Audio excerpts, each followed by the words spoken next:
Boa tarde.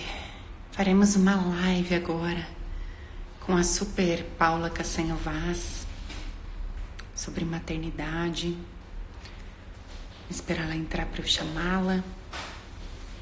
Sobre os filhos, projetos. Oi, Paulinha. Oi.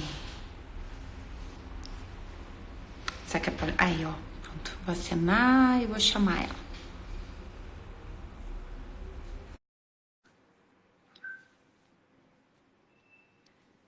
Paulinha. Cadê você? Hello! Oi! Boa tarde! Boa tarde!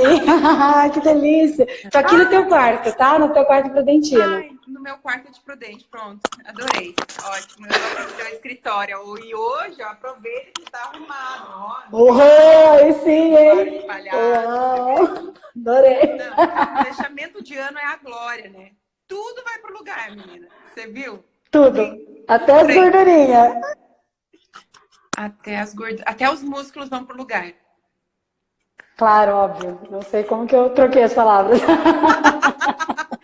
Ô, Paulinha, muito obrigada por se disponibilizar aqui pra gente, né, com a gente. Porque eu gostaria de conversar contigo. Assim, nós temos vários tipos de mães. As mães que têm filhos biológicos nascidos, a mãe de filho abortado e a mãe de projetos, que é uma mãe que tem muito amor pelos projetos na plataforma de amor, com outros tipos de doação, né, da sociedade, aquilo que a gente faz e não quer nada em troca, isso é ser mãe.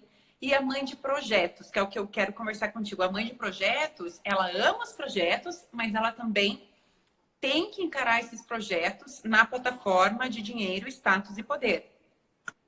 Sim. Porque o maior problema que a gente tem é a mulher amar muito o trabalho dela, mas ela não consegue encarar aquilo como trabalho. Porque como ela não tem filho, ela encara os clientes como filhos e ela não tem coragem de cobrar. E aí ela cai, né? Porque o efeito rebote dela é ser ajudada. Porque ela está ajudando gratuitamente, o efeito rebote eu preciso pedir ajuda para me sustentar. Então, assim, o que você que é uma super expert de lidar com mulheres de todas as formas, hoje você tem um workshop lindo aí, né? Só para tratar de maternidade. Sim. A gente fez um workshop na casa da Paula, que foi incrível, tem um mês, eu acho, nem sei se já tem um mês. Um mês, né? 20 dias, sei lá. Acho que fez um mês agora, Nossa, e foi incrível. Então, conta pra gente se a mulher que tem filho de projeto, é filho projeto, ela tem que se cuidar também ou ela pode ir fazendo bem, sem querer ganhar nada e leva esse trabalho só como uma sociedade? Ou ela pode se encarar mãe? E quais são os cuidados que ela tem que ter? A primeira coisa que eu quero dizer, assim, é que além de ter que se cuidar, a gente tem que se cuidar não é um dia, né? Porque eu vejo muitas pessoas começam o movimento de se cuidar, aí passa uma semana, um mês, começa a ter alguns resultados, se empolga a respeito disso e daí para de tomar essa providência. A gente costuma brincar do vigiar e orar, que não é orar e vigiar, é vigiar e orar, né? Eu passei por vários estágios, você que me acompanha sabe disso, de vários estágios de eu me perder completamente, de ficar disfuncional, ficar mãe sem receber, igual você mesmo explicou ali, porque eu simplesmente parei de me cuidar.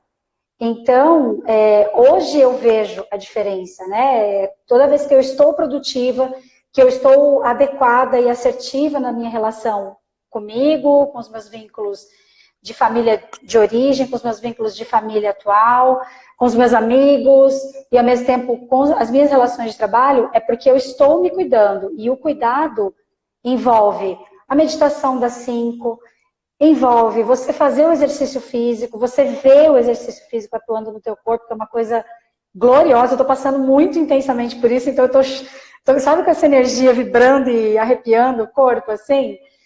Ao mesmo tempo, você ter esse cuidado da sua alimentação, mas principalmente o que eu vejo, Andréia, que eu poderia até dar como dica para qualquer mulher que esteja ouvindo a gente aqui, é o aproveitar a jornada. Porque quando a gente não é mãe física, eu não conheço como que é ser mãe de filhos de verdade, né? Eu conheço como ser mãe de projetos. E como a gente não é mãe, eu acho que nós temos... É diferente a forma como a gente aproveita a jornada. E a maioria das vezes, quando a gente está ligado a só o que a gente aprende na sociedade, a sociedade fala que aproveitar a vida é você não se preocupar com o trabalho. São dois extremos, né? Não tem aquela coisa assim, aproveitar a vida e trabalhar, e ganhar dinheiro, e aprender a multiplicar, e cuidar do corpo. É ou.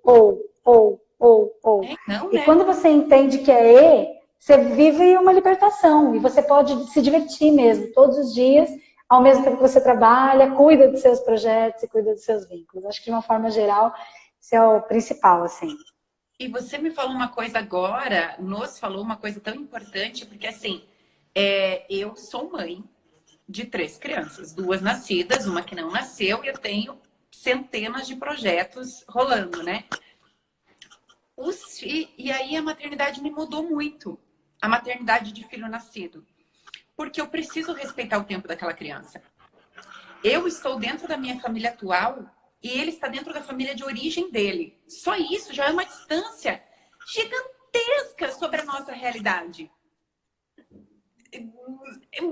O quarto dele pode parecer tudo para ele, por exemplo. E eu que me mudo 4 vezes por ano, não compraria uma casa jamais? Que eu vivo me mudando para qualquer lugar que tenha sol e mar. É diferente a tomada de decisão. E para o projeto, eu mudei porque eu entendi que o projeto tem um tempo. O projeto tem um tempo. Então, eu aprendi o seguinte, eu faço o projeto primeiro para mim.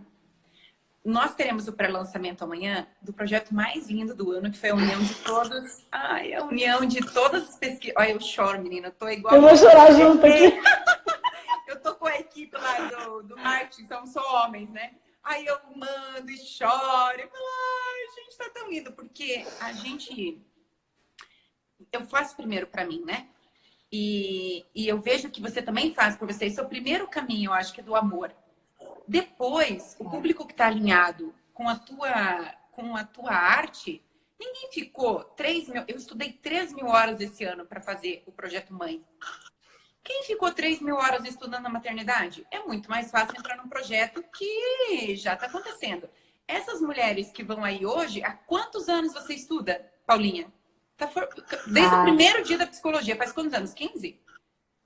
Não, o primeiro dia da psicologia foi em 98. 20 anos.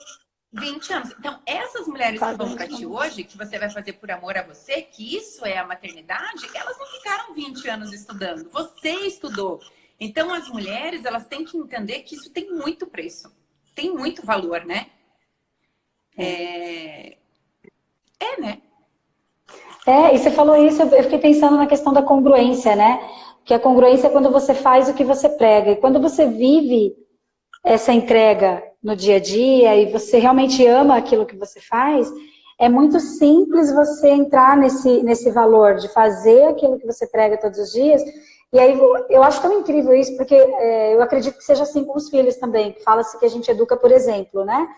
Você passa a ser um exemplo porque aquilo gera um resultado e você não precisa fazer esforço para ensinar, até porque não existe ensinar, né? A pessoa toma ou não toma aquele recurso ativo. Então, essa questão da congruência é muito importante, assim, porque quantas vezes a gente se debate na nossa trajetória de descoberta dos projetos, de se alinhar com os projetos, simplesmente porque está tentando se encaixar em algo que você acha que os outros esperam de você, e na verdade não é isso. É o contrário. É o contrário. Você sabe, Paulinha, que muitas coisas me... Olha, eu trabalho com mulher todos os dias, cuido de agora 80 famílias dentro do Essencial, que está acabando, inclusive vai só até o dia 31, depois a gente muda, né? Mas o que eu vejo todos os dias? Eu vi na pesquisa, e eu gosto de pesquisar e de fazer ciência porque prova. Lá em março, quando nós fizemos a pesquisa do dano moral, a maior dor que levava a mulher ao suicídio era o dano moral que ela sofria com o parceiro dela. Então, o dano moral era o primeiro. Nessa pesquisa, com as mulheres, grande parte são as mesmas mulheres que ficaram o ano inteiro fazendo pesquisa, o dano moral que o filho faz contra ela, ela não sente. É a última dor. Então, o filho pode pisar na cabeça dela, ela pode virar empregada do filho, tudo. E ela não se posiciona com o filho. Só que sabe o que é o desesperador para quem faz pesquisa? Ela está criando a próxima geração de abusadores. Caramba, por quê? Porque ela tem medo, ela tem desespero, ela tem reprovação por ela mesma. Dentro da maternidade, ela acha que ela não está fazendo o suficiente e ela está criando aquele ser abusador dentro de casa. Olhar para isso em pesquisa é desesperador. Nossa, Porque a imagina. mulher, ela não fala o que precisa ser, ela não se posiciona. Aí você me disse, da meditação das 5, de fazer um exercício. Quando a mulher começa a comer direito, fazer exercício e meditar, que é o mínimo que ela tem que fazer, ela começa a ter força para se posicionar. Ou essas suas clientes maravilhosas, que você também cuida de muitas famílias, quando elas começam a se cuidar, elas têm mais força, né? Para se posicionar. Muda completamente. Muda imediatamente. Não é que muda na hora. Imediatamente. Na hora. Na hora. É muito louco isso, porque a gente fica pensando assim, por que não ensina isso na escola?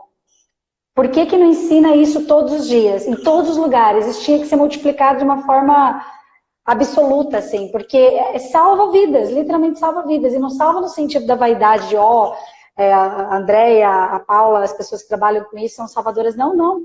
É porque simplesmente é um saber natural, só que ele não é desenvolvido na consciência, porque tem outras crenças e outras blá blá blás aí que o universo acaba falando e que todo mundo acaba comprando como verdade. E uma verdade que eu vejo que é muito bizarra, assim, que eu tenho ouvido muitas mães falando, eu faço para o meu filho não passar pelo que eu passei. Acho que até você falou alguma coisa sobre isso esses dias e eu fiquei chocada. Eu falei, nossa, como essa verbalização é forte, né? Não, e ela está ensinando que a vida familiar é um inferno. Ela está ensinando que a maternidade é a pior coisa que uma mulher pode ter. Sim! Porque se ela fala assim, não, para ser mãe eu tenho que abrir mão da minha vida, eu tenho que ficar fazendo pelo outro e não fazer por mim, eu nunca mais vou poder me cuidar. Cara, ser mãe, a mulher se mata. Olha o tanto de aborto que existe que não precisava acontecer. Não precisava. E você pergunta, por que você abortou? Porque eu fiquei com medo de nunca mais dormir. Eu dormi desde o dia que os meus nasceram. Eu nunca dei mamar de madrugada. Tá com uma hipnose lá, quero ver quem é que não dorme, entendeu? Então, verdade. Eu tava lendo umas mensagens de umas pessoas perguntando, que a nossa live tem que ser curtinha, em 1 minuto a gente vai ter que terminar. Depois a gente responde também, né, Paulinha? Sim, com certeza. E aí, deixa eu te falar uma coisa bem importante, que a gente mediu a dor nessa pesquisa. E eram 30 pontos de dor. 30 era o máximo possível que levava ao suicídio por dor. O medo apontou em 29. Apontou em 29. Então, a maternidade, o maior combustível da maternidade é o medo. Olha que desespero. E essas mulheres que vieram, que você está acompanhando também a pesquisa, está no grupo e tudo mais, essas mulheres não são... Elas estão passando fome, elas não são... Não, elas têm acesso à internet, elas têm emprego. A gente está falando de mulher igual a gente. Então, trabalhar com autocuidado, eu acho que o autocuidado, ele é a melhor mãe pro medo, né? Bota o medo no lugar. Bota o medo no lugar. Posicionamento. Não tem nem dúvida. André, assim, até como relato mesmo, o que mudou a minha vida da última semana para cá, eu tenho vindo de um processo de me cuidar mais, de me prestar mais atenção, de me acarinhar mais, sabe? De ter gosto por estar comigo mesma fora do trabalho. Eu tenho os meus rituais aqui, o momento como eu trabalho em casa, o ritual de trocar de roupa para poder ficar em casa, versus o ritual de estar com a roupa do trabalho e tal. Mas assim, quando eu intensifiquei com consciência, eu tive um salto de resultado em tudo, em todas as áreas, principalmente na minha conexão comigo mesma. A leveza do dia a dia é inexplicável. E o não cansaço, coisa que você sabe quantas vezes eu reclamei de acordar 5 horas e ficar cansada no meio do dia, de dormir às vezes uma noite 3 horas e continuar trabalhando até 10, 11 horas da noite. Como que isso é possível? Linda, e sem perder a jornada e o sorriso na cara? Eu falei, então, que todas as mulheres possam descobrir que essa resposta está dentro delas, né? É isso. Ai, Paulinha, dá pra gente fazer outra live de 3 horas? Dá, todo dia. Eu vou ter que desligar porque a gente tem que subir esse trem lá pro IGTV, tá bom? Tá bom. Muito grata. Adorei. Bom workshop. Eu mais ainda. Obrigada, tchau. Tchau.